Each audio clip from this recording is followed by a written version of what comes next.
nyimak kita naon surat Al-An'am lain bantrak-bantrakeun bahkan aya man qara'a salasa ayatin min awali suratil An'am ila qauli wa ya'lamu ma taksibun sajelema nu maca 3 ayat bae dimimiti surat Al-An'am tanu tadi alhamdulillahilladzi itu khalaqas samawati wal ard tepikeun ka ma taksibun ke nu kurang bakal kapanggih tadatang kadinya tah dibaca 3 ayat eta ngaye wakalallahu lahu arba'ina alf malakin yaktubuna lahu mithla ibadatihim ila yaumil qiyamah ku Gusti Allah bakal dipasrahan 40.000 malaikat pohara 3 ayat tah mentak ayat-ayat Al-Qur'an teh parohara sabaraha mun urang nyaho seperti kulhu dibaca 3 kali sarua jeung sakurang hendak lamun ngariung teh mun hayang tamat Quran 3 bae kulhu sarua jeung tamat Quran 3 kulhu sarua jeung sakurang hendak berkatna kudu gede sebab sarua jeung maca Quran eta Masya Allah iya ayat lain letik-letik ayat ya nyeh nu kurang dibaca ieu surat Al-An'am pohara jasa geus kaistimewaanna mah hiji tadi mun dibaca 3 ayat bae ieu diwakilan di pasaran 4.000 malaikat 40.000 malaikat nuliskeun manehanana kana ibadahna jang eta jelema tepikeun ka poe kiamat jadi nu 40.000 malaikat mah nuliskeun ibadah terus datang ka poe kiamat boy mah jaminanna ge sorga bae geus 3 ayat mentak mulah ditinggalkeun nu 3 ayat ieu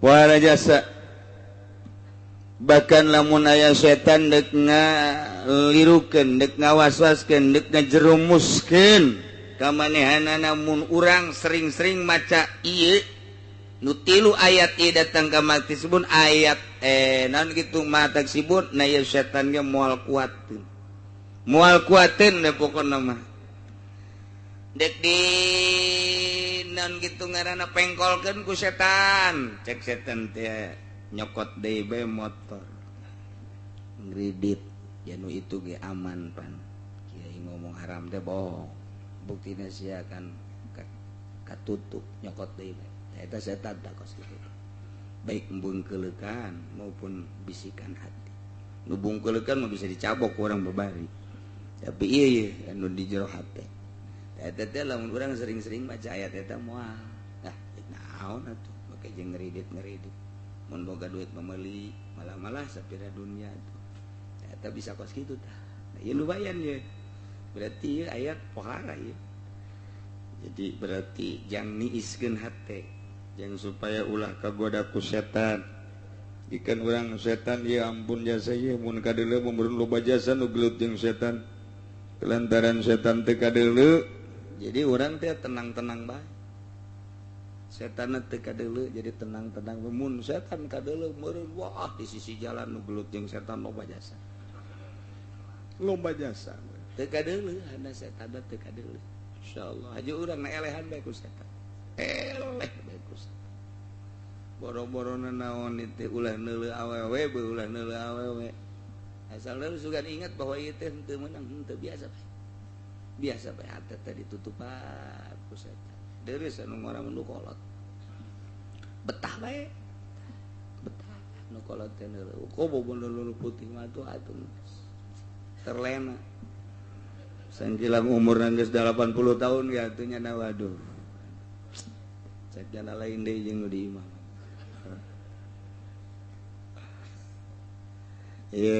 surat Al-An'am Bismillahirrahmanirrahim Alhamdulillahilladzi khalaqas samawati wal ard wa ja'ala dhulumati wan nur thumma alladhina kafaru bi rabbihim ya'dilun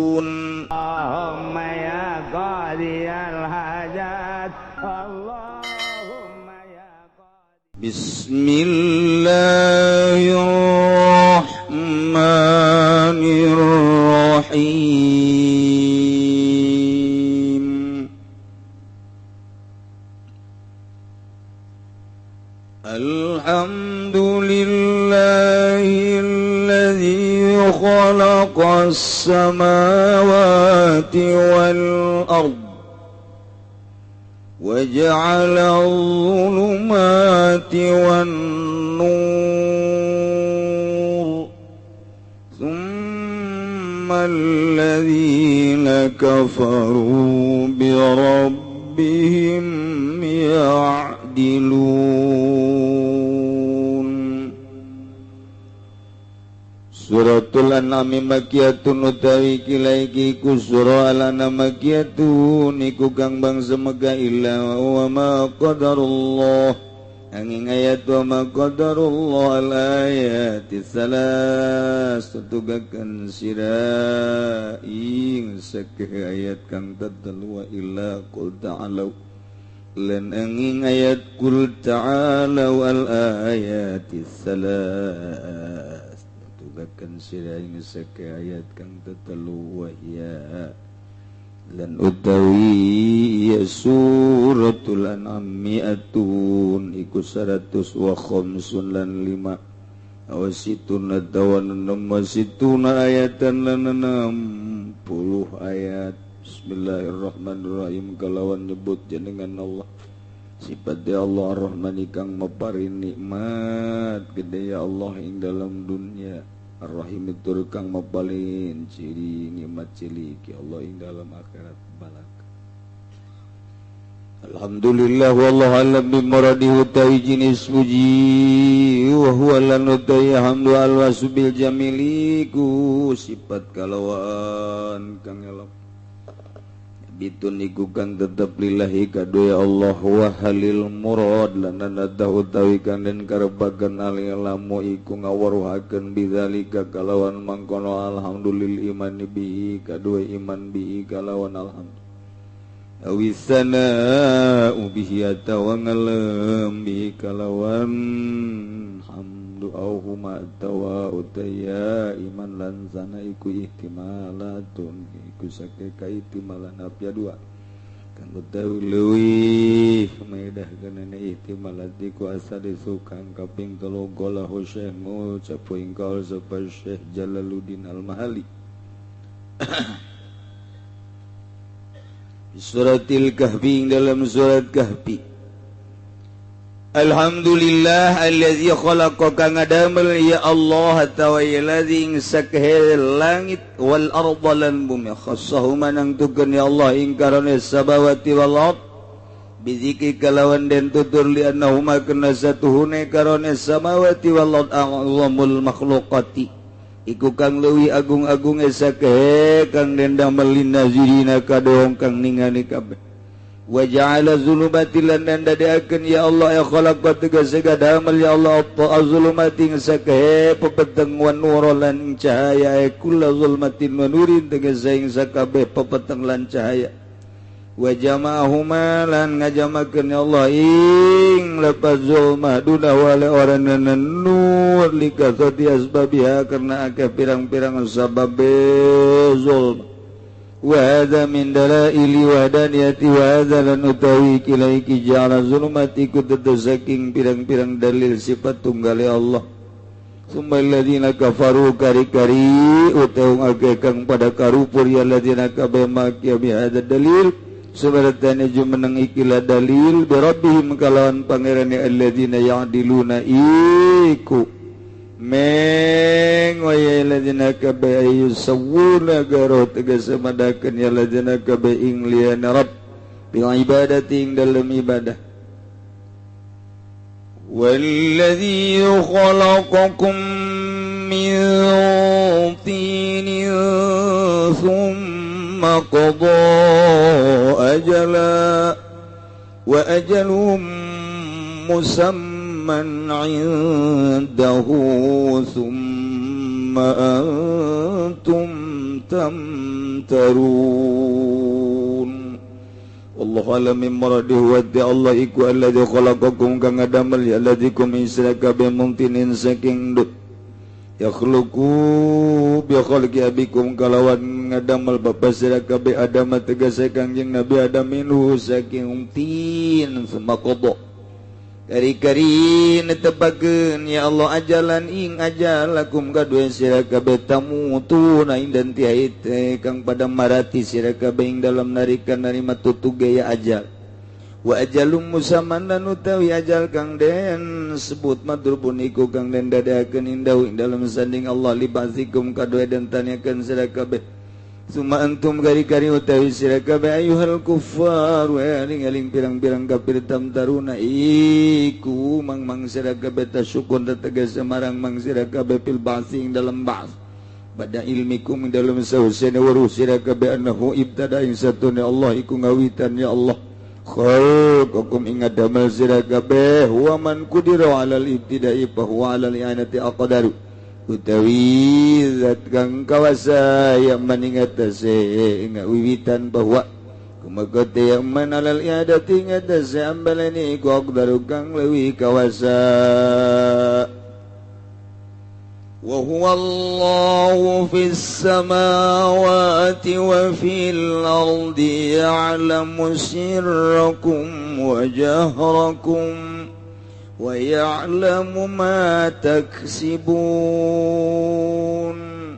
Allah alam bimuradi wa huwa lan utawi al muttasifu bi sifatil mutaqaddimah iku Allahu Gusti Allah mustahikun lil ibadatika yaiku kang ari mungkah kadue den ibadahan bisa mawati ing dalam sake langit wa fil ardi lan ing dalam bumi ya alam muninga ya Allah sirrakum ing rahasia sira kabeh wajharakum lan jahar sira kabeh aymatu sirruna wa ma tujhirun wa ma tajaruna bihi bainakum tegese ing barang kang nyamarkeun sira kabeh lan barang kang ngalahirkeun ngadengakeun sira kabeh kalawan maing dalam antara sira kabeh wa ya lamun nuninga ya Allah madaksibuna ing barang kang ngausa sira kabeh tamaluna tegese migawe sira kabeh min khairin wa syarrin saking kebajikan lan kaalaan wa ma tatihim min ayatin min ayati rabbihim illa kanu anha mu'ridin Allah alam bimuradihi wa ma tatihim lan orana tegahum ing ahl Mekah ayat Mekah tegas ayat Mekah tegas ayat Mekah min ayatin opo ayat utawi min zaidatun iku zaidah min ayati rabbim kang tetep saking sake ayat pangerane ahli Mekah minal Qur'an saking Qur'an ilakan wangana ya ahli Mekah ana saking ayat iku kang mengok kabeh muridina iku kang mengok kabeh faqad kazzabu bil haqqi lamma ja'ahum fasawfa yatihim amba'u ma kanu bih fasawfa yatihim amba'u ma kanu bihi yastahzi'un Allah alam bimuradi faqad kadzabu maka teman-teman ngagorokeun ya ilmu kakababil haqi kalawan bil Qur'ani tegese kalawan Qur'an lamma ja'u samangsa teka ya aku ming ahli Mekah fasawfa yatihim maka besok bakal tu kaum ing ahli Mekah amba wa pirang-pirang akibat awakibu makanu tegese pirang akibat barang kang ana ya ahli Mekah kabeh kalawan ma iku yastahziuna mri ngaguguyon ya ahli Mekah kabeh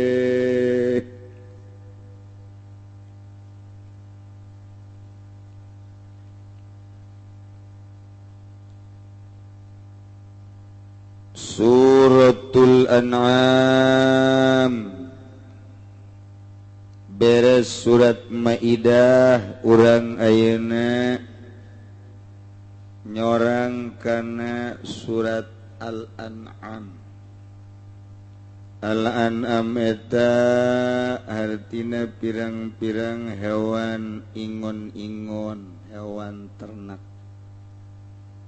di jerona rek nyaritakeun nu patali jeung hewan ternak.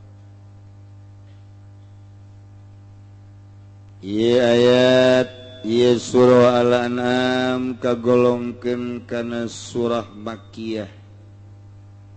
Bangsa Mekah hartina Mekah teh diturunkeunana Kangjeng Nabi meme hijrah ka Madinah. Setiap ayat, setiap surat nu diturunkeun meme hijrah ka Madinah rek di mana bae diturunkeunana eta disebut ayat Makkiyah. Di mana-mana ayat-ayat surat-surat nu diturunkeun sabada hijrah ka Madinah disebut ayat Madaniyah. Jadi lain berarti kudu di Mekah bae diturunkeunana. Sebab asbab nuzulna mungkin di Mekah, mungkin di Thaif, mungkin bae di Madinah, mungkin bae di mana bae turun ayat nama. Ngan Kangjeng Nabi na meme hijrah ke Madinah ta eta teh keur cicing di Mekah seluruh ayat-ayat nu turun di mana bae disebutna Makkiyah. Itulah mustalah tafsir.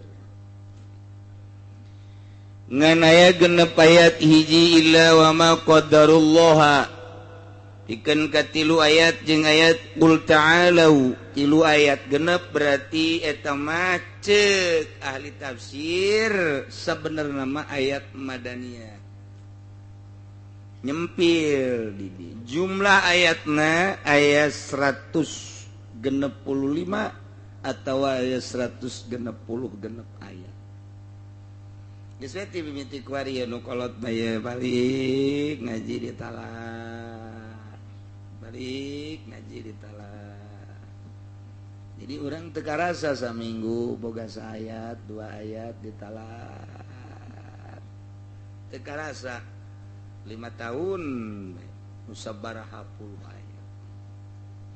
Itu kudu ngadekluk we urang ieu asal ngaji ka dieu talat. Sok ngaji ka dieu talat. Kiai cenah mun ngabejana ti keur ieu mah. Atuh mantak daot di kuari bae gamimitian coba ulah tikeur ieu hayang nyaho coba. Engke bakalna aya evaluasi asa menang genep bulan dites. Saha nu katalar beneran lulus, anu teu katalar teu lulus. Artina kalulusanana nu katalar menang genep bulan ya ti surat ieu engke menang sabaraha ayat urang eta talar. Hareup saurang-saurang anu bisa balik, nu teu bisa ngendong di dieu. Nurutan keur di SD. Ebrak cek jero teh ngeunaan ngendong di paraban ku kiai.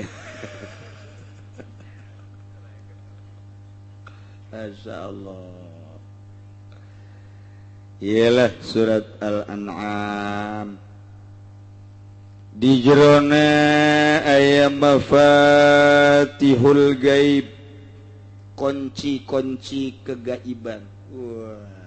Iya sugan we aya kunci jang mukakeun gunung di jerona aya emasan sia mah nu karitu bae kan pikiranna mantak wani ngeridit ge eta nu geus kitu resep kana dunia. Surat Al-An'am diturunkeunana model jumlatan wahidah sakaligus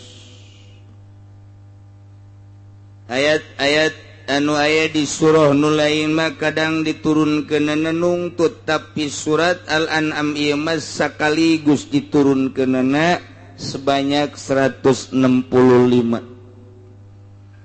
Ketika ayat ieu surat Al-An'am diturunkeun dibawa ku malaikat Jibril diiring ku 70 alfa malakin 70.000 malaikat diiring. Bahkan aya anu khusus 12.000 malaikat ngiringkeun ieu ayat. Aya hiji ayat nu diringkeunana ku 12.000 malaikat lain leutik-leutik ayat. Masya Allah. Iyalah bakalna aya mafatihul gaib. Wahara ya mah. lain letik-letik ayat ribuan malaikat ngiringkeun ketika diturunkeun ayat ieu ku Gusti Allah Subhanahu wa taala. Cik Sayyidina Anas bin Malik qala Rasulullah sallallahu alaihi wasallam nuzilat suratul an'am ma'aha mauqibun minal malaikah. Kangjeng Nabi kantos jarios ayat ieu surat Al-An'am ieu diturunkeun luar biasa disertai ku malaikat sadama bainal khafaqain. Katutup ieu langit katutup ku malaikat lantaran ayat ieu surat Al-An'am ieu turun. Jadinya menghargai menghormati karena surat Al-An'am ieu sehingga malaikat nutup pajajahan langit. Masya Allah. Muhara pasti memanjur jasa pun pakai pelet kajian hukum ada. Muhara lantaran nimai. Ya Allah.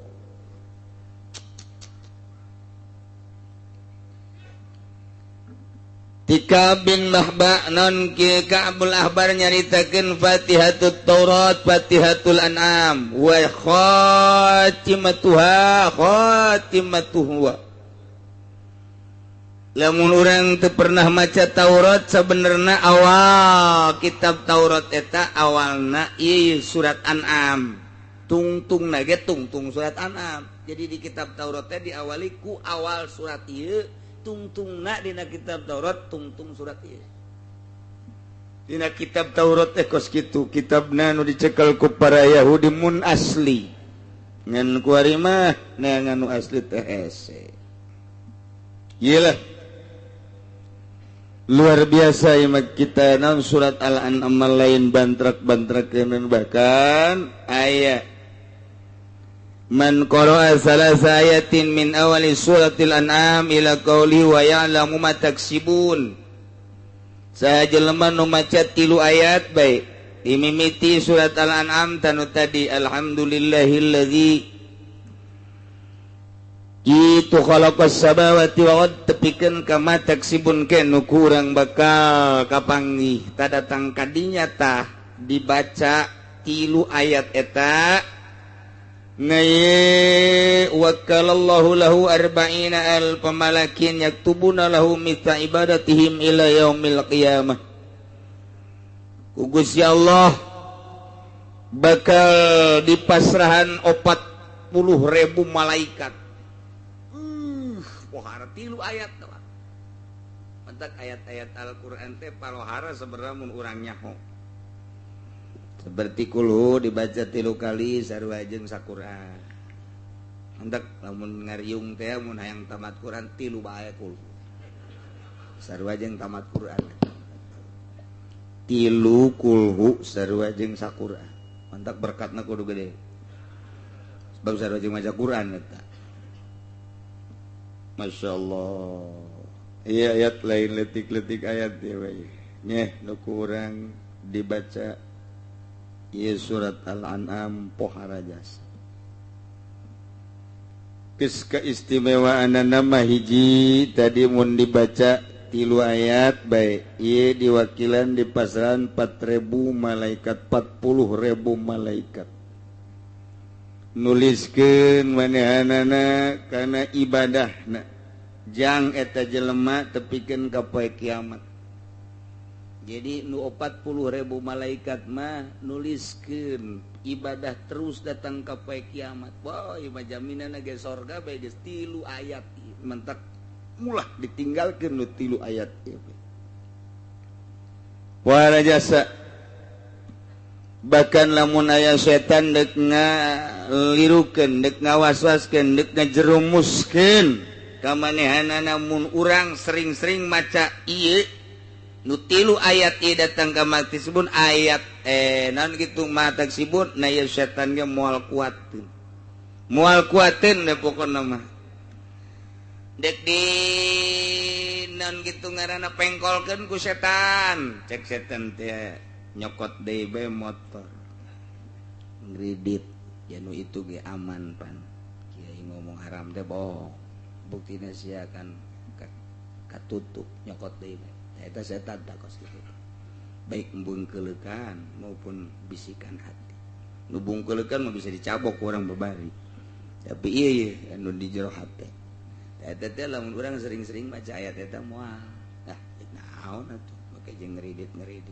mun boga duit memeuli malah sapira dunia tuh eta bisa kos kitu tah ieu lumayan ye berarti ayat pohara ya jadi berarti jang niiskeun hate jang supaya ulah kagoda ku setan ikan urang setan ya ampun jasa ieu mun kadeuleu mun loba jasa nu gelut jeung setan kelantaran setan teu kadeuleu jadi urang teh tenang-tenang bae setan teu kadeuleu jadi tenang-tenang mun setan kadeuleu meureun wah di sisi jalan nu gelut jeung setan loba jasa teu kadeuleu hana setan teu kadeuleu insyaallah haji urang na elehan bae ku setan eleh bae ku setan boro-borona naon teh ulah neuleuh awewe beuh ulah neuleuh awewe asal lu sugan ingat bahwa ieu teh teu meunang teu biasa bae hate teh ditutupan ku setan deureuh anu ngora nu kolot betah bae betah nu kolot teh neuleuh kobo nu putih mah tuh atuh terlena sanjilang umurna geus 80 tahun ya atuh nya waduh cek jana lain deui jeung nu di imam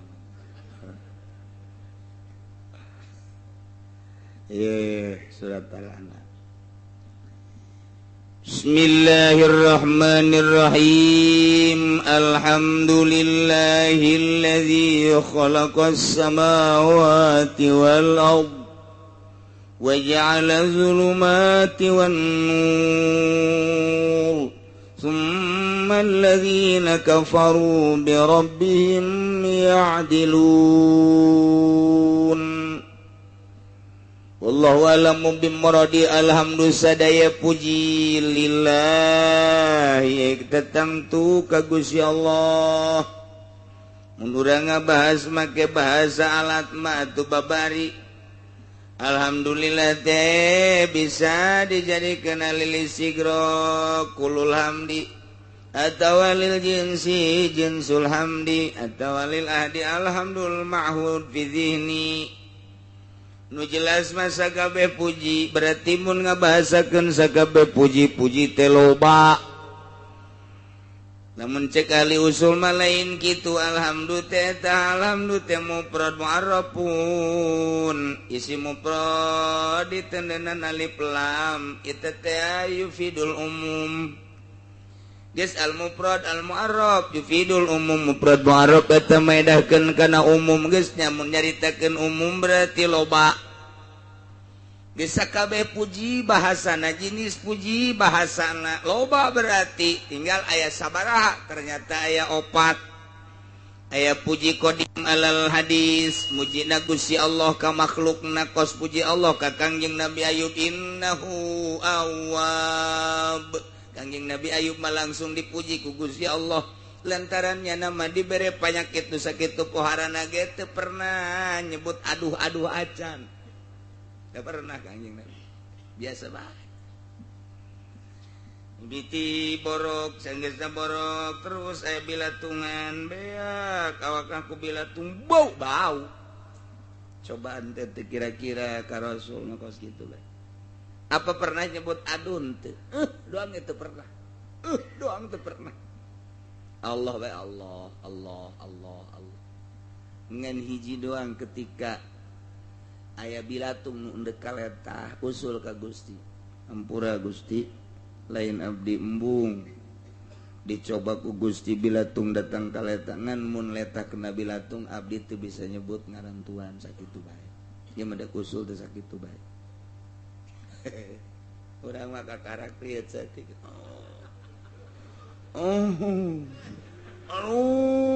ngedengu datang ka tatangga nanya geura ieu teh si kebo ngadu tah naon ngadengu tak kakarak dibere rieu doang kakarak dibere rieu doang geus ambal aya keluarga geus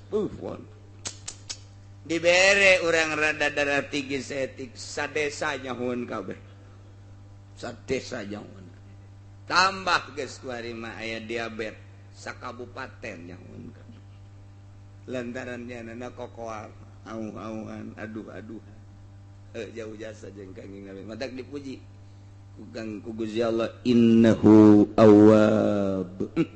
Ayub mah hamba aing nu loba babalikna ka aing. Tuh puji qadim alal hadis. Aya deui puji hadis alal qadim mujina makhluk ka Gusti Allah atuh urang muji unggal poe ka Gusti.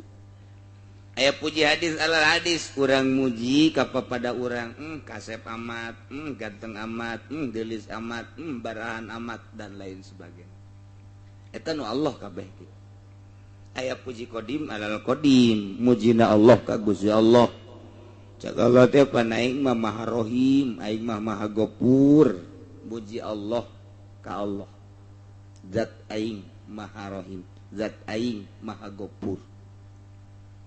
Ta eta puji qadim alal hadis. Puji hadis alal hadis, puji hadis alal qadim, puji qadim alal qadim. Wabeh nu Allah. Lain urang. Geus anan Allah ketika urang hayang dipuji musyrik. Ngaranna syirkul khofi. Hayang ka alam teh ngaranna riya, ngaranna syirkul khofi. Urang salat hayang ka alemna ku makhluk syirik khofi. Moal digajar siksa.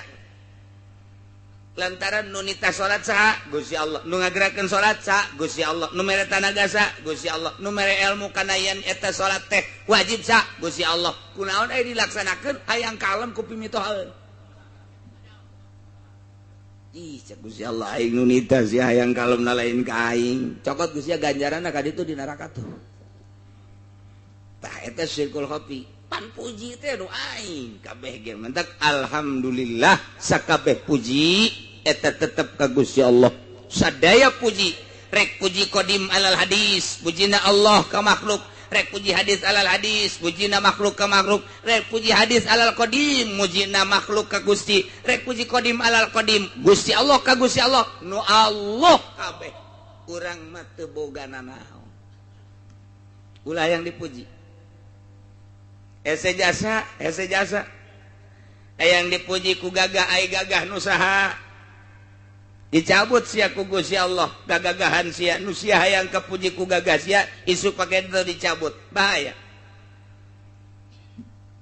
Aing mah hayang dipuji teh kulantaran jabatan aing luhur ai jabatan nu saha isuk pake to lain jabatan ada bae dipodaran sia. Balok tinggal balok sia ta dina pundak. Leg-leg ku sia balok. Hayang dipuji kulantaran sugi ai harta nu saha nu Gusti. Ai sia hayang dipuji ku kasep, ai kasep nu saha? Nu Gusti. Ai nu sia nu mana eueuh nu siaan. Hayang kalem mah ulah kumaha kain cak Allah. Lantaran sia boge ilmu aing eta teh cabut sia ku aing ilmu. Insyaallah. Sia hayang kalem ku gagah dicabut sia bahaya sia. Sia hayang kalem ku sugih cabut ku aing harta sia. Awas lamun geus dicabut ku aing deuk ka mana sia montayang. Deuleu mantan lurah nu ngajopak ku ari teu boga nanaon. Baheulana mah gede hulu. Deuleu di unggal lembur. Teu kudu disebutkeun ngaran-ngaran. Deuleu mantan camat. Nu kamari ieu kakalayangan kokoleongan paeh boro-boro boga mobil, motor kempes teu boga. Teu kudu dicaritakeun ngaranna. Deuleu mantan bupati. Hina deh mantan presiden hina apakah Soeharto mulia keur hina cabut ku Allah maziahna. Awas ya nu deuk dibanggakeun ku sia teh mana nu aing kabeh ge alhamdulillah sadaya puji kagungan Gusti Allah. Iyalah bahasa muji ka Gusti tapi make bahasa khobariyah. Bahasa teh ieu teh bahasa carita. Tapi insya nu dimaksud mah geus cak tukang ngaji mah khobariyatun lafzan insayatun ma'nan. Nu teu pernah mondok teu ceuli datang kang arti bae ge. Teu ceuli. Moal ngarti teh geus bahasa kos kitu mah mondok atuh sararian. Sia teu kaburu mondok anak ulah datang ka teh nyahonya sakitu-kitu acan. Tah ieu teh lamun cak nu mondok mah khobariyatun lafzat insya'iyatun maknan. ngabahasakeun nama khobariyah ngabejakeun doang tapi nu dimaksud nama lain sakadar ngabejakeun muji ka Gusti Allah ku make bahasa ngabejakeun indah jasa takos kitu teh indah jasa mantak santri masal geus pangikos kieu masyaallah seuri bae seuri bae nya mah mantak siga de besi aya kiai nu di imahna seuri bae stres lamun keur ngutak-atik masalah emang teu senyum kiai atau senyum kieu bengeuna dikutak-atik ku nya make alat oh iya aja make ilmu ma'ani waduh kabilaga bener dimantekan dan mantek urangnya nurutan di ka dieu bener cak babajikan naon ka teu kaharti aing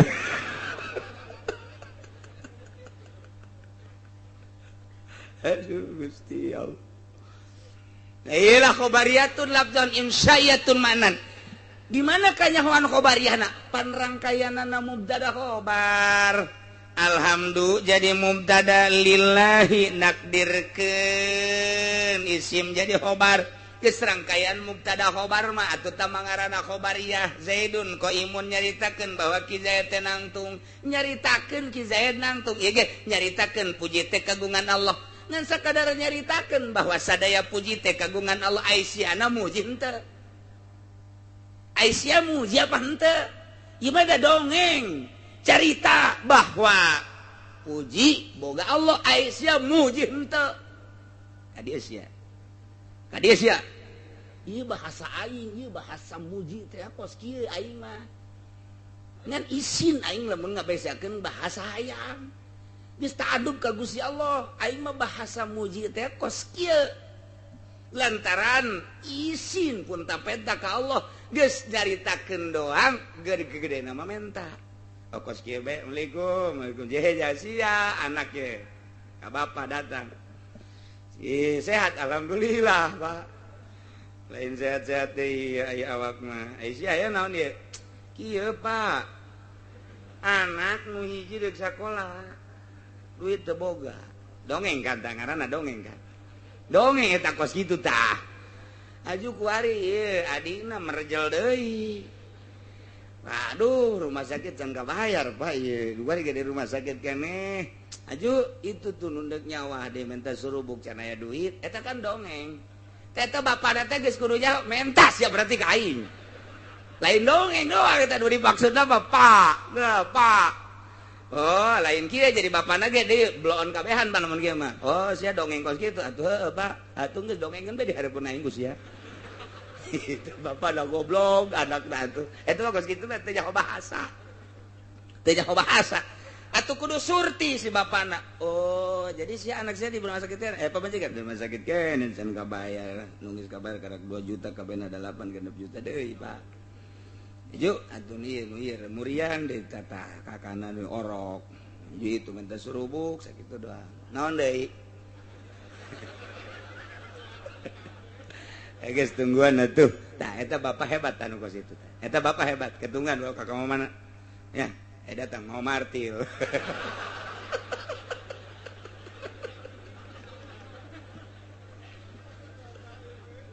Tah ieu bahasa bilagah teh kos kitu indah jasa jadi teu kudu menta bah masyaallah kula mah tulungan bae ye di rumah sakit sakitu eta enek ka bapa eta enek eta ulah ka bapa mah teu kudu kitu dongeng bae dareupeun bapa oh atuh pan sia teh patalina jeung aing kolot sia kasusahan atuh berarti sok kolot ge milu susah geus bae atuh kono mah tungguan heulanan sia boga surat sawah teu eta bae jual heulanan kolot blon eta bos lain nambahan sawah pan kunaon itu batu nu aya bae duit abah nu aya aing itu hayang peperet dina salah sia sarua sugan bae ku sia dijual malu aku 20 juta sia butuh 10 aing 10 beuh cak kolot cak anakna puyeng yang boga kolot ka sia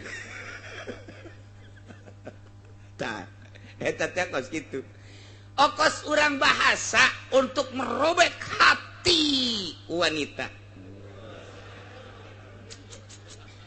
Tidak usah tokmol, aku cinta padamu. Ha, teman teu bisa teh kos kitu mah tuh.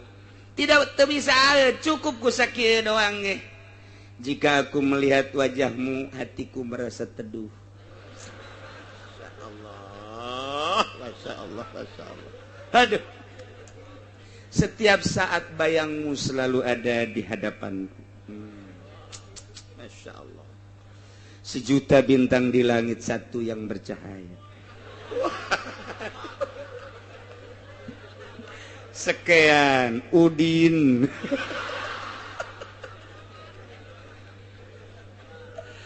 Aduh, eta awewe membaca kitu dah. Aduh, robek hatiku sekian.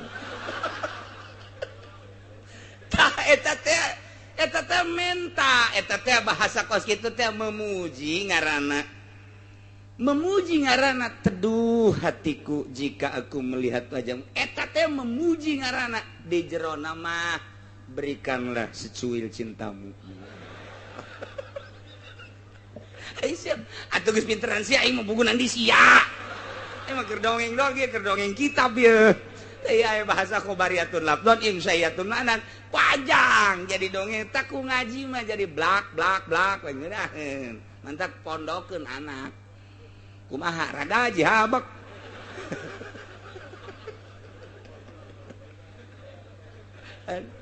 Ieu tah bahas kos kitu bae ge angel dah. Jadi lamun geus ngaji mah atuh bener we ieu mah kudu tukang ngaji mah kulantaran ieu mah lobana nu teu ngaji supaya nyaho. Nu geus pasantren mah atuh kos kieu mah geus ipis ngan haju poho deui. Islamun ngabahasakeun in khobariyatun lafdhan insayatun ma'nan berarti make hiji kalimah lain pada aslina atuh majaz. Mulai geus tah majaz tah. Ngageserkeun kalimah tina makna hakiki kana makna majazi per kalimah kuari mah per kalam pasti kadituna majazna ieu adalah tamtsiliyah atuh beda kena kadituna tuh lamun per kalimah majaz teh pasti istiarah mun teh istiarah teh majaz mursal. Oh, ieu mah kan per kalam, rangkaian mubtada khobar, rangkaian syarat jeung jawab, rangkaian dan lain sebagainya. Oh, jadi beda ke ngagunakeunana. Ngalaksanakeunna ngan tetep majaz kos kieu teh majazuhum kalimatun ustumilat fi ghairi aslihin lau qududiyat. Qududiyat ngeunaheun. Dek pake samarqandi. Al majazu dah dereng-deng. Atuh babari mentak ngeunaheun mun urang mondok. Itu maksudnya mah anak unsiul hamda. Pi maksudna mah abdi teh ngabuktikeun muji ka Gusti ku bahasa carita. Sarua jeung kitu.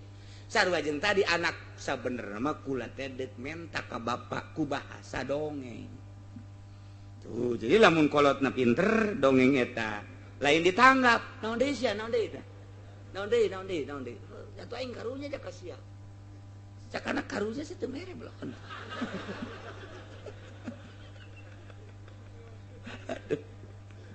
Masya Allah paling enggak dijawab. Pujianmu dan rayuanmu luar biasa. Hatiku telah robek. Luar biasa. Aku pun sama seperti engkau Udin. Sebelum engkau mengirim surat kepadaku, wajahmu telah ada di hatiku. Namun maaf, galedek datang, jeger. Aku telah dijodohkan oleh orang tuaku. Wah.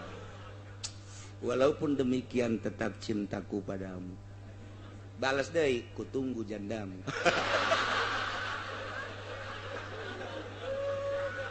Ieu kudu karena itunya, karena rese ya urusan. Gara-gara alhamdulillah ya. Masya Allah. Ini itu bahasa setima. Alhamdulillah. Nu mantap moal aya khutbah paling hebat eta diparake ku kabehan jakangjing Nabi mun khutbah eta. Alhamdulillah. Alhamdulillahilladzi jalla wa ala. Alhamdulillahi rabbil alamin. Alhamdulillah be. Tanu sok kurang make alhamdulillah kurang hebat. Atau bisa bae deh kukumah hamdan, ahmadu dan lain sebagainya. Tapi mual aya nu leuwih ti alhamdulillah. sebab bahasana lemes luar biasa, muji pakai bahasa carita. Masya Allah. Ayam muji hamdu. Ieu di dieu wa huwal wasfu bil jamil. Lugot teh cek lugot ma al wasfu bil jamil ku bahasa. Urang memuji ku bahasa kasep amat lugot ngaranna. Urang memuji gelis amat lugot, barahan amat lugot ngaranna. Lantaran ai cek istilah ma fa'lun yunbiu an ta'zimil mun'im bisababi qaulihim mun'iman. Pagawean anu timbul tina ngagungkeun kana mere nikmat ku sebab eta teh mere nikmat. Jadi ieu mah urang make pagawean tah ieu kakarak pujina, ieu puji istilah. Urang teh dibere ku Gusti Allah jadi manusia, dibere ku Gusti Allah sehat, akal sehat, pikiran sehat, jag-jag waringkas. Ku ari urang memuji ka Gusti Allah, ku sungut doang mah bahasa tama. Barahan amat Gusti Allah. Luar biasa istimewa Gusti Allah, Maha Rahman, Maha Rahim, Maha sagala-gala. Eueuh nanaonan sakitu. Teu kudu make bahasa kos kitu. Dur, zuhur, wudu. Salat teu ngomong nuhun Gusti, teu ngomong. Pake pagawean eta teh muji nu paling istimewa mah kos. Teu kudu ngomong. Urang datang ka imah dunungan urang. Teu kudu diomong, dunungan mah luar biasa barahana ka abdi.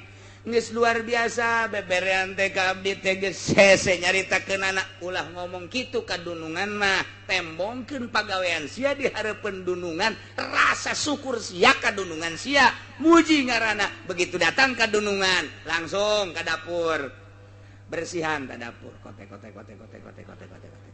Terus bersihan jukut-jukutna, sasapu, ngepel dan lain sebagainya. Eta teh kan memuji rasa syukur tidak pemberian si dunungan. Geus beres, kue bersihan. Cak dunungan garong atuh ieu mah. Tak eta muji daripada ngan kusungut doang. Ngan dibere kusungut doang, eueuh tapak di mata dunungan. Tapi ketika datang sasapu, koret dan lain sebagainya, eta teh geus muji. Cak dunungan, masya Allah, kamari dibere 100.000 bage imah jadi bara rezeki, katut jeung kue-kue na bersih. Judungan, mendingan mana tak ngen omong doang, jukut nyemrung. Daripada teu ngomong, maningan nu teu ngomong tapi jukut lesa, maning mana? Atuh maning nu lesa. Ngan dibere omong doang, jukut nyemrung, tai kotok ambalaya. Di dapur mararacet, kompak dan lain sebagainya. Aing dibere omongan doang. Teu ngeunaheun, tapi begitu datang ka dunungan rarapih kabeh. Ieu ge urang ka Allah ngan ngomong doang, Gusti Ma'al Maha Rahman, Maha Rahim. Ai salat henteu. Ai puasa henteu, zakat henteu. Blod cak Gusti aing. Emangna naon cak Gusti? Pan sia teh aing muji ka aing mah atuh parentahan aing tah fa'lun yunbiu anta limit anta zimil munim. Ku sebabnya na mere nikmat ka urang lakukeun puji ka Gusti Allah, salat, puasa, zakat dan lain sebagainya. Puji. Aya di syukur. Syukur mah syukur bahasa urang terima kasih. Cak Gusti Allah malam yaskurin nas lam yaskurillah. Jelema nu teu syukuran ka manusia teu syukur ka Allah. Jadi urang bersyukur teh kudu ka jelema heula. Eta teh sarua jeung ka Allah. Urang keur cicing bae poe Minggu hujan gede jol bae jelema. Poe cicing bae teu ka mana? Henteu. Tah, teu ka mana ka yang dibere ku Haji Samsul 2 bungkus. Aboh. Molotot bae teu kicep-kicep. Bersyukur tata bersyukur, alhamdulillah kalau wudu heula Allahu akbar brek sujud syukur lantaran nyana dibere Ji Samsu 2 bungkus deuk beuli hujan duit teu boga aya jol aya pohara jasa pantai aya syukur ngaranna bersyukur ka jelema anu mere nikmat ka urang sarua jeung bersyukur ka Gusti Allah. Ngan dibuktikeun ku ari mah.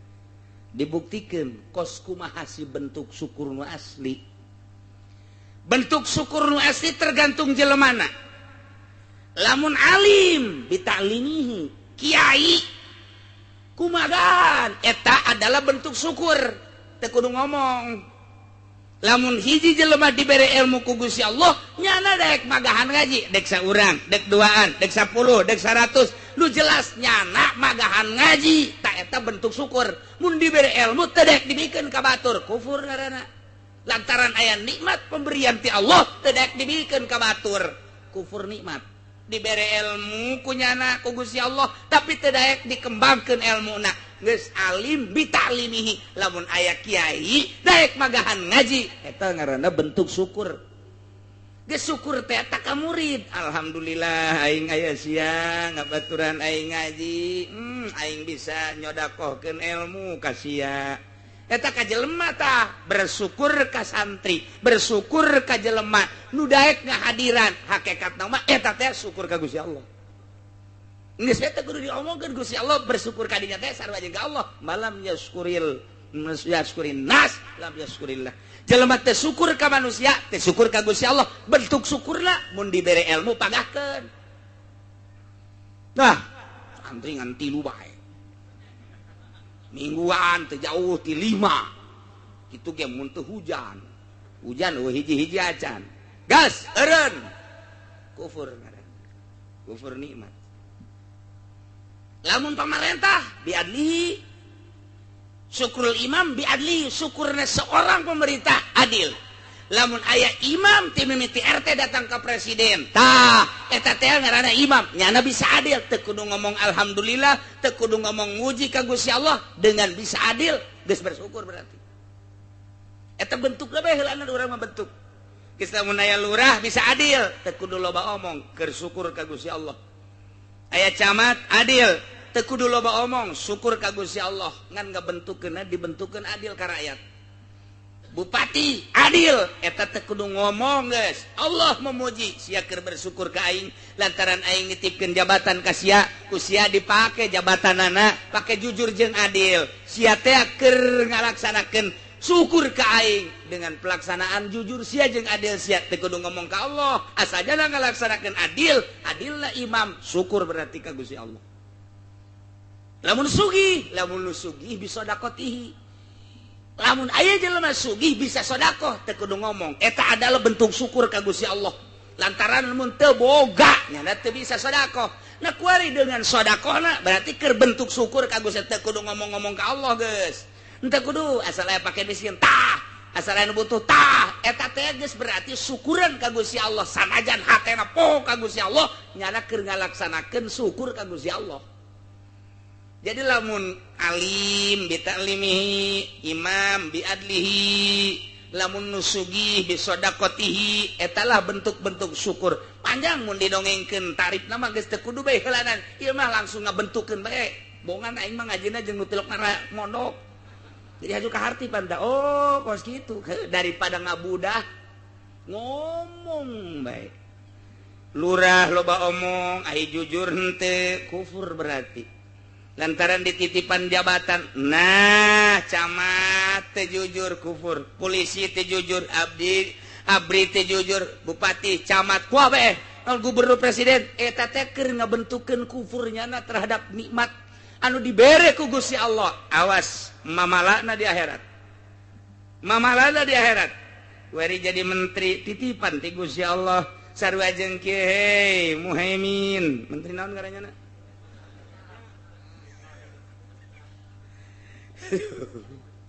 atau ini nama menteri gitu agama sangat menteri agama oh itu si Surya bener kan itu si budak acak-acakan sana agama ini di dunia aduh Surya cak bos ya Allah Dharma 2 Ali tiluan berarti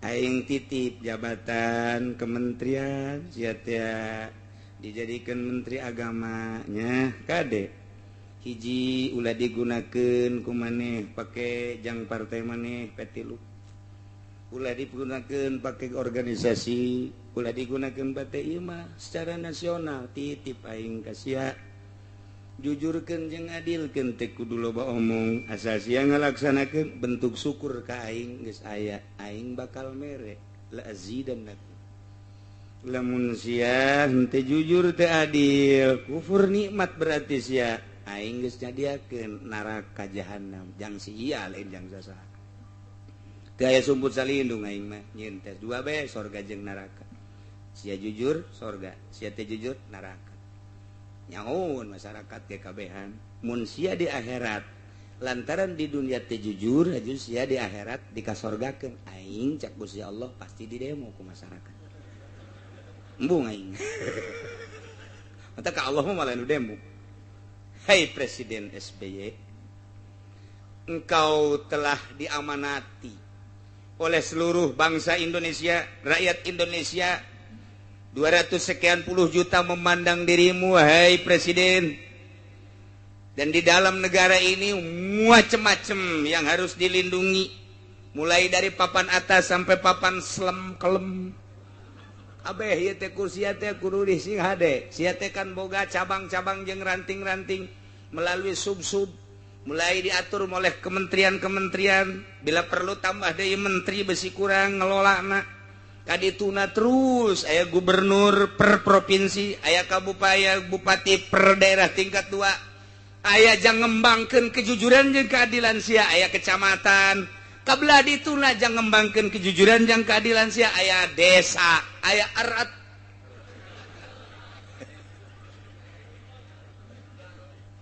tah sok laksanakeun ku sia kade titipan ieu teh presiden teh sia jujur sia adil aing nyadiakeun sorga sia teh jujur sia teh adil aing nyadiakeun neraka sakitu bae andai kata masyarakat ku aing ditanya jujur henteu cak masyarakat henteu ku aing moal dikasorgakeun sia aing teh deuk nanya padahal aing nyaho aing papan pangeran tapi tetap saksi mata saya nu bakal ditanya lamun sia teh jujur SBY hai ku aing dikasorgakeun aing di demo jore amat pangeran Allah di demo ku si Alek ku si Udin Jepri teu bagus nu mantak moal aya be amal nu henteu dibales amal bagus balasanna bagus sorga amal goreng balasanna goreng neraka jang di aing padahal mah hak peto aya di aing sanajan maksiat bae ku aing geus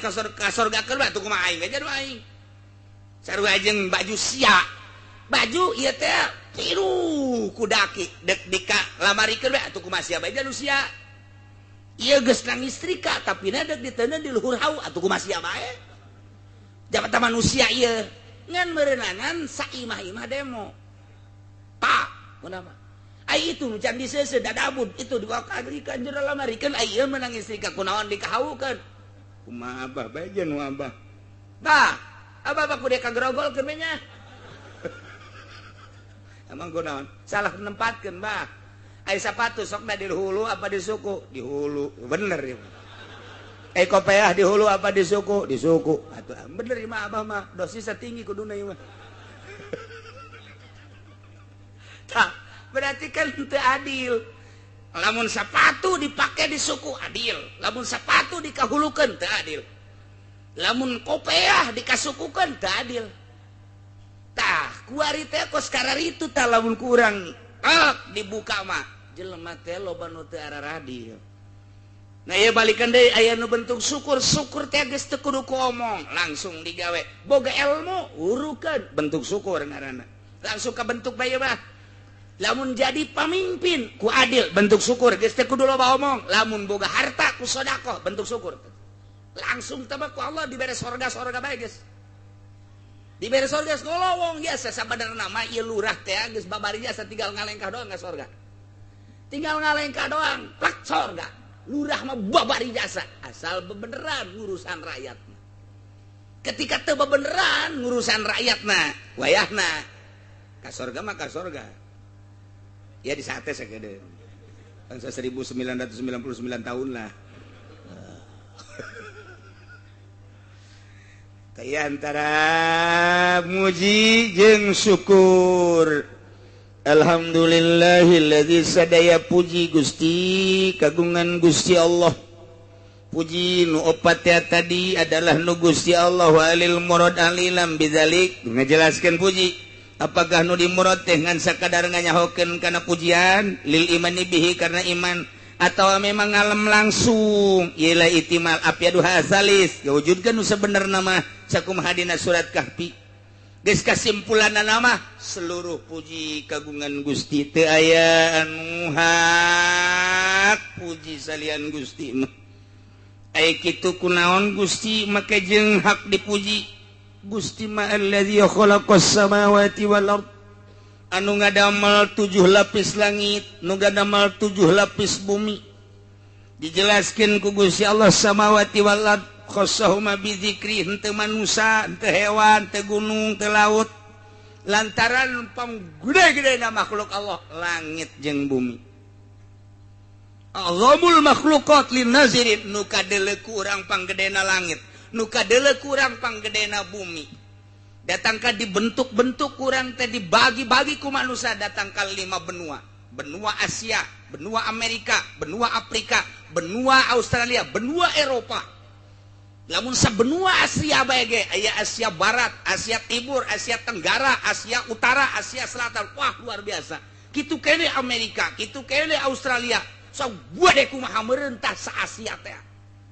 Mun kurang di lempangan bae mah lempang hayang ngurilingan bentukna sa Asia bae heulanan sa benua Asia. Kudu pamit heula ka keluarga. Amit ieu mah hitung-hitung paeh bae gini. Emang kurang hayang kuriling-ngurilingan benua Asia ngan lempang.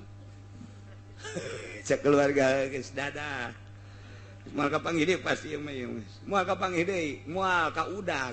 Gede teh gede. Gede sa Asia teh gede. Amerika gede, ngan pang gede nama benua Asia, pangletikna benua Australia, letik nama. Tapi gede Asia, nomor kedua Amerika, nomor ketilu Eropa. Nah, gede jasa, encan lautan-lautan anak. Langit ke pohara jasa, langit. Teka dulu.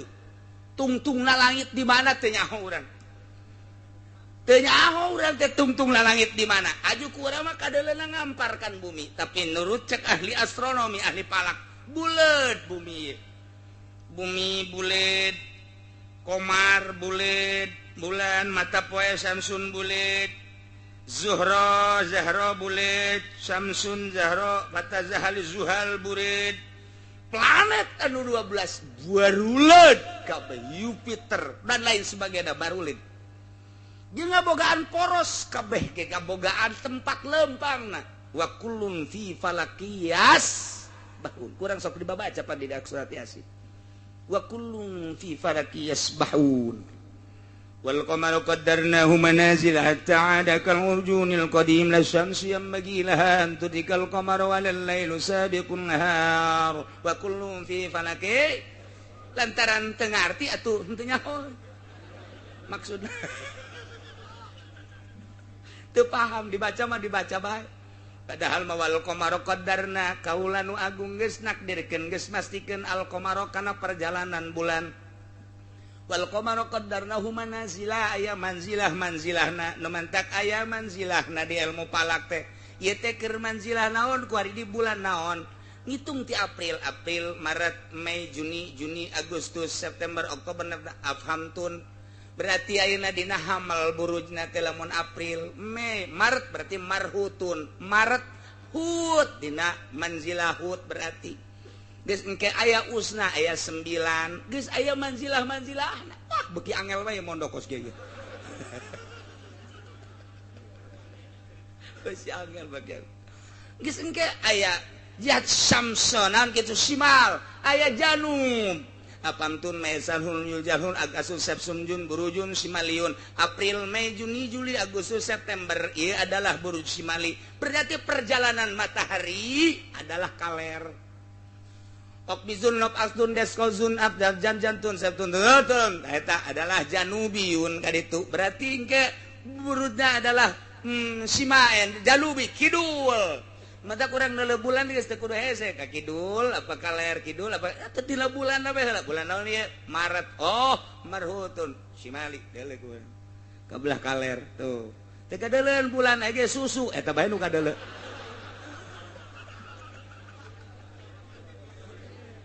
aya manzilah engke manzilah dabron manzilah mah macem-macem tadi nu almu palak wal qamaru qaddarnahu manazilah ta'adakal urjunil qadim sehingga nyana balik deui kanu awal engke di manzilah nu ieu tas pa ieu manzilah nu ieu pa ieu manzilah deui pa ieu manzilah deui sapoe-sapoe nyana pindah-pindah manzilah si bulan teh engke geus aya 30 poe balik deui nyana qaddarnahu manazilah ta'adakal urjuni hatta ada balik deui al urjunil qadim kas kanu baheula deui ka awal kitu jeung kitu wae gitu jeung kitu la samsu yang bagilah anturikal qamara moal aya bulan ngudag-ngudag mata poe moal aya panon poe ngudag-ngudag bulan hartina lantaran aya porosna masing-masing moal ngagiclek poros maton panon poe pindah ka poros bulan atau bulan pindah ka panon poe tukerannya nacak bulan sia di dia aing dirinya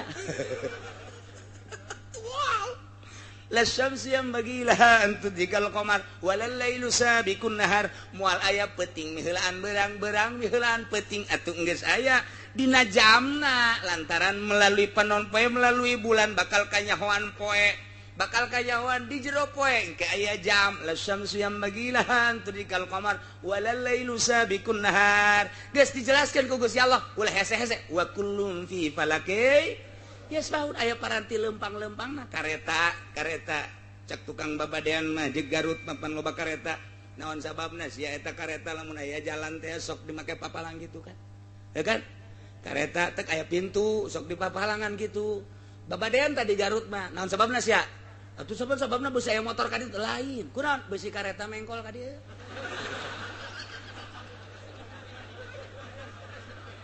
khawatireun tuh kan eta wa kullun fi falakias boro-boro bulan boro-boro panon poe kareta ge aya porosna wah hese teuing tanu mah diatur ku ilmu palak geus asal palakna salah we salah nanggalkeun salah lompat ka mana ge salah buatan Yahudi teu percaya aing mah sebab Al-Qur'an geus boga palak sorangan wa kullun fi falakias bahun teu percaya sia bodoh aing mah boga palak sorangan mantap Kiai galak ka muridna aji palak kula digalakan ku abah aji sia palak jang sia bae heula batur onaman sebab naon di akhir ternyata Yahudi neuk mengkol-mengkolkeun urang rumus nu kuari teu bisa nyieun sorangan dijieunna ku Yahudi bae dek nuturkeun eta los tapi kan wa kullum fi falaki yasbahun atuh urang mah bisa nyieun sorangan rumus Islam mah rumus di Islam nyieun sorangan urang teh nyieun geus beak tahunna tahun 1200 kuari tahun 1400 tinggal dijieun ku sorangan Masya Allah hese-hese amat daripada urang nuturkeun ka Yahudi can puguh can karuh ini ngaji ke mana sih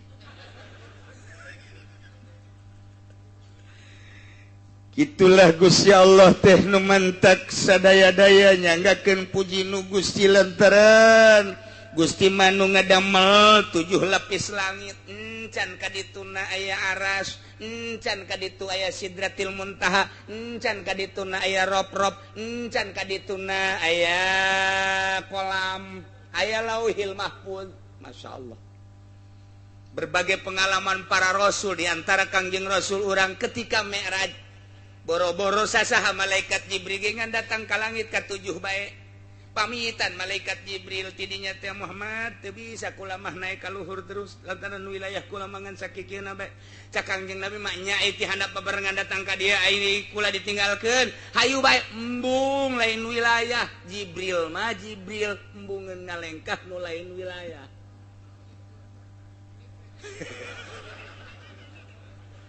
jujur jas nah tuh ayo lurah camat Gusti Allah nu agung bupati dan lain sebagainya lah hese nangan jujur embung ih cak Kangjeng Nabi milu bae saeutik mat cak malaikat Jibril hampura mun kula saeutik bae ngalengkah tutung kula lain wilayah kula atuh pamit sakanjeng Nabi teu bisa hartina deuk menghadap ka Allah teh teu bisa dibarengan ku sasaha sorangan teu bisa dibarengan ku sasaha sorangan ka Gusti Allah eta teh hakikatna mah kos kitu zahir mah bisa dibarengan batin mah tetep bae sorangan ka Gusti Allah urang ayeuna babarengan ngaji batin mah masing-masing ka Gusti Allah anu geus neulean jam bae kebal teuing teh kiai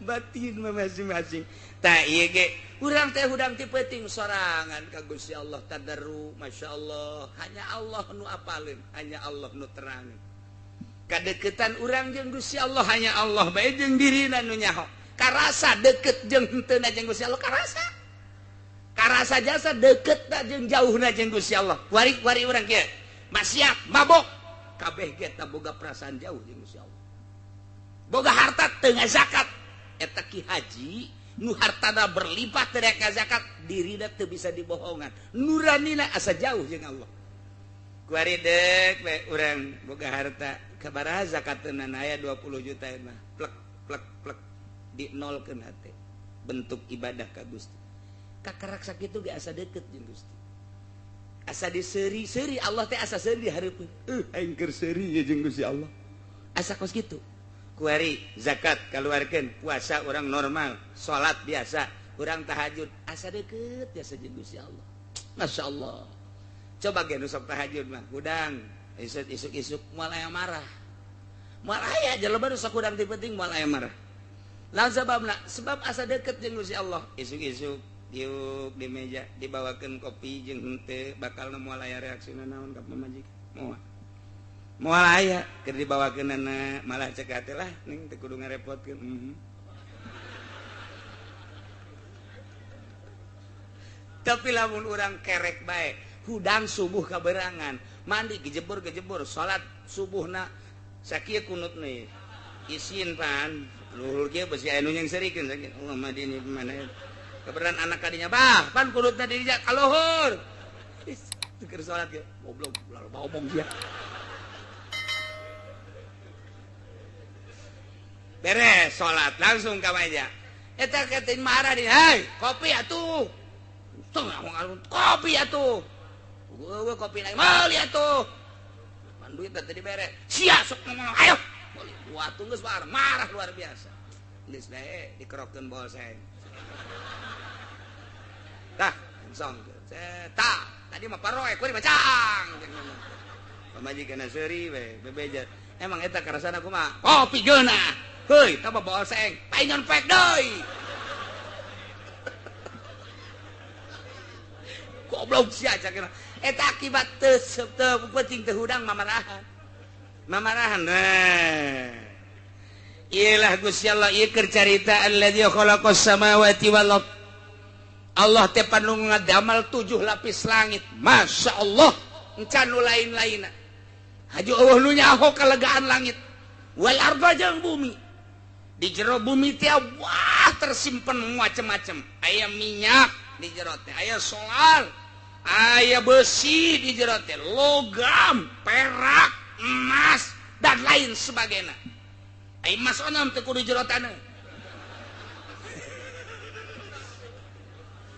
di Brebes ge loba tah emas mah tah eta loba jasa tah eta tersimpen alladzi khalaqas samawati wal mantak puji ka Gusti Allah masyaallah nu mantak disebut samawati wal padahal mah gunung aya laut aya nu kadeuleu ku urang panggedena langit jeung bumi naon deui wa ja'ala zulumati wan nur jeung Allah ngajadikeun popoek-popoek wan nur jeung cahaya-cahaya ai di dieu zulumat mah dijamakeun ai nur mah teu naon eta teh rahasiana lantaran ay zulumat mah sababna loba jasa mantak wa jamaah dunahu Allah ngajamakeun kana zulumat ay nur mah talika sati asbabiha lantaran loba pisan sabab-sabab zulumat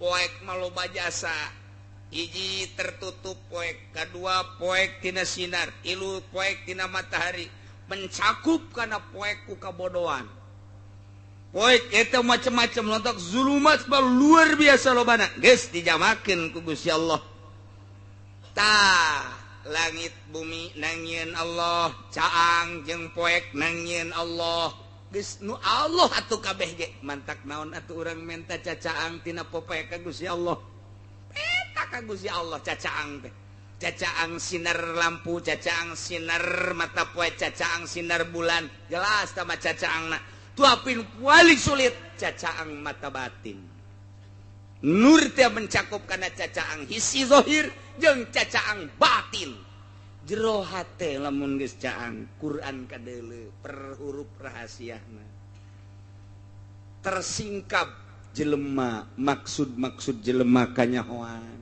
lamun urang geus caang mata batin sieun urang teh tembong ka Gusti Allah caang mata hate ngaran aya pengajian caang mata hate urang neangan cacaang ngaji neangan cacaang ngaji mah neangan cacaang nu tatarina teh nyaho rukun salat barang ngaji nyaho caang bray nu tatarina teh nyaho rukun wudu barang ngaji bray nu tatarina teh nyaho kredit haram bray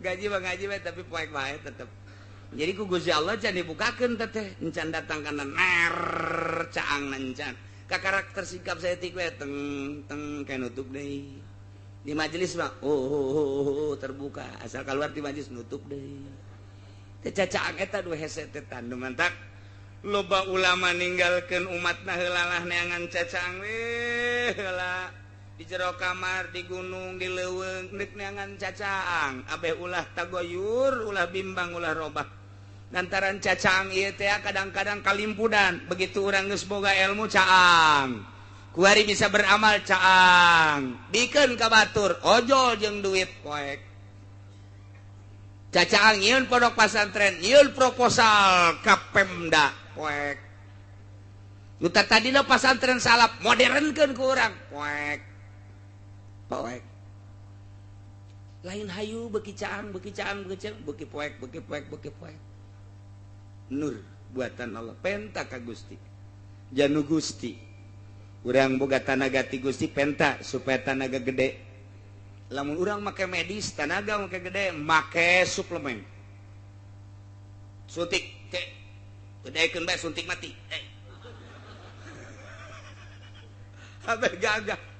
abeh gagah ketergantungan terhadap obat medis tapi aya gagah teh ya gagah ruhani maca Quran jadi gagah batin maca sholawat jadi gagah batin berani hudang malam tapi lamun nu make pel teu berani hudang malam gagah biasa make obat ieu obat itu ketika hudang peuting puyeuh digisik-gisik mata wah aya tanu hayang hudang peuting teh kan aya teh jelema tetep bae ngan nyana encan dibukakeun dipantaukeun huluna ge kunaon hayang hudang aing tunduh jasa aduh geus puyeng biasa handeuleun anggal deui golepa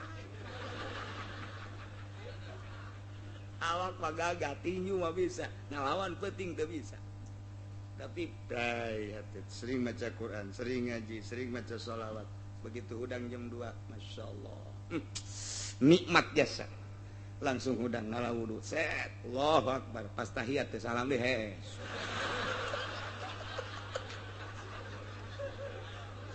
sarwana tapi nu jelas jana waniun ngalawan peuting teh eta lah ieu lah wa ja'ala zulumati wan nur summa alladziina kafaru bi rabbihim ya'dilun tapi jelema nu kafir mah mengkol nyana ka pangeran sakitu geus jata mun ditanya langit buatan sa Allah bumi buatan sa Allah nu boga poek sa Allah nu nyieun caang sa Allah iman atuh sia ka Allah moal ka Isa bae blot kafir nu nyieun langit bumi sa Allah nu nyieun caang jeung poek sa Allah percaya atuh ka Allah bahwa Allah teh pangeran henteu abdi mereka patung mae jelema kafir teh kararitu mata hatena teh dibungkus ku Gusti Allah teu dibukakeun hijabna padahal mun secara ilmiah geus caheun nya ge saha nu nyieunna tu langit ti mimitina jauh mun lain Allah. Dongeng na langit dijen kusa, dongeng na bumi dijen kusa, sedangkan ayah makhluk pasti ayah khalik. Telusuri melalui ilmu filsafat bakal kapagi pasti ayah nunyin. Buada teangan nunyin nak mual kapangi kecuali Allah. Percaya tuh ente deka batu baik. Geus jelas ieu teh langit ciptaan Allah, bumi ciptaan Allah, poek jeung peuting teh ciptaan Allah. Tinggal percaya bae atuh iman Allah teh pangeran tapi tetep bae summal ladzina kafaru bi rabbihim ya'dilun endahan mengkol jana mah ibadah teh nyembah teh ka Tritunggal Maryam bunda Maryam pajal pangeran Isa masih pajar pangeran batu patung pajar pangeran kayu pajar pangeran naudzubillah min dalik nandakeun bahwa Allah teh pangeran dalilna aya dada melanana naon dada melana langit bumi poek jeung caag teu arti mun aya dada melana eueuh nu ngadamelna pasti atuh pangeran teh Allah lantaran aya dada melanana wallahu alladzi khalaqakum min tin. Jaritakeun kelanjutanana pembuatan Kangjeng Nabi Adam asal Kangjeng Nabi Adam geus kajahoan pembuatan tina naon berarti urang ge bakal kanyahoan tina naon ke engke wallahu alam.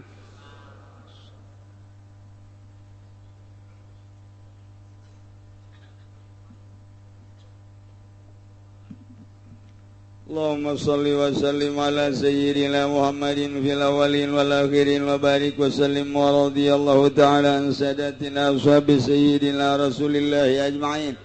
Amin ya Allah ya rabbal alamin. Allahumma hdina siratal mustaqim. Allahumma hdina siratal mustaqim. Allahumma hdina siratal mustaqim. Siratal ladzina an'amta 'alaihim minan nabiyyin wasiddiqin wasyuhada'i wassalihin wa hasuna ulaika rafiqa dzalikal fadlu minallahi wa kafa billahi alima. Wassalli wa sallim ala jamil anbiya'i wal mursalin walhamdulillah. Allahumma ya qadiyal hajat Allah